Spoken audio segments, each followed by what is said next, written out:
요즘 물가 상승세가 심상치 않죠. 휘발유 가격은 리터당 2,000원을 넘긴 지 오래고 7월부터는 전기요금과 가스요금도 줄줄이 인상될 예정입니다. 특히 외식 물가가 치솟고 있는데요. 배달비 상승이 주요 원인으로 지목되면서 아예 음식을 시켜 먹지 않는 시민들도 나타나고 있습니다. 정호석 기자입니다. 충남 당진의 한 부대찌개 식당입니다. 9년째 같은 곳에서 영업 중인데 갈수록 음식점 운영이 버겁습니다. 코로나19 탓에 손님이 크게 줄어든 데다 최근에는 식재료 가격까지 오르면서 이중고에 시달리고 있습니다. 이 식당의 부대찌개 1인분 가격은 10,000원, 음식 준비에 필요한 햄과 소시지, 파와 양파 등 식재료 준비에만 8,000원가량이 소요됩니다. 식당 운영비 등을 제외하면 부대찌개 1인분을 팔았을 경우 남는 순이익은 1,000원 정도에 불과합니다. 올해 초 부대찌개 가격을 기존 9,000원에서 10,000원으로 올렸지만 뾰족한 해법은 아닙니다.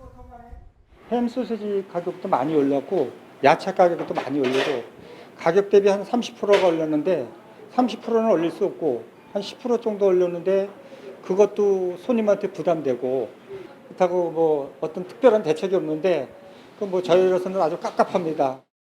지난 5월 외식 물가 상승률은 7.4%로 24년 만에 최고치를 기록했습니다. 치킨과 짜장면 등 39개 외식 품목 가격도 모두 지난해보다 올랐습니다. 우크라이나 사태와 물류비 상승 등으로 가파르게 오르는 외식 물가.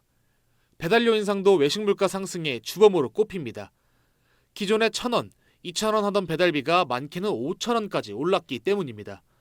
업체 관계자는 배달 대행 회사들이 많이 생기면서 비용 자체가 올랐다고 말합니다. 대부분 개인 라이더들이 영업을 했거든요. 근데 지금은 그런 회사에 소속해서 하다 보니까 사대보험이나 뭐 기타 법으로 정해져 있는 것들 있잖아요. 그걸 이제 챙겨줘야 되다 보니까 배달비가 거의 100% 상승했다고 보시면 됩니다. 지난 5월 배달의 이용자 수는 전월 대비 100만 명 넘게 줄었습니다.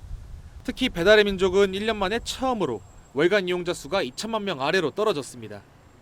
치솟은 배달비에 소비자들이 등을 돌린 겁니다. 대신 방문 포장이나 밀키트 같은 간편식을 찾는 경우가 많아졌습니다. 많이 올라서 많이 배달을 안 시키죠. 방문해서 먹는 게 대다수고요. 이제 바쁘그럴 적에는 포장은 100% 따지면 한 20% 정도 하죠.